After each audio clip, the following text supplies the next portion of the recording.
That's the blowing of the trumpet, or in the Bible, the blowing of the shofar. Listen to this. Blessed are you, O Lord, who commands us to hear the voice of the shofar. What is the shofar saying?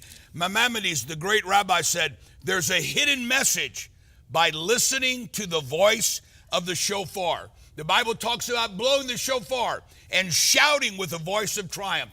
When they blew the shofar and they shouted with victory at the voice of the shofar, the walls of Jericho came tumbling down. Get ready. You're about to hear the voice of the shofar, and every wall that's been holding back your blessing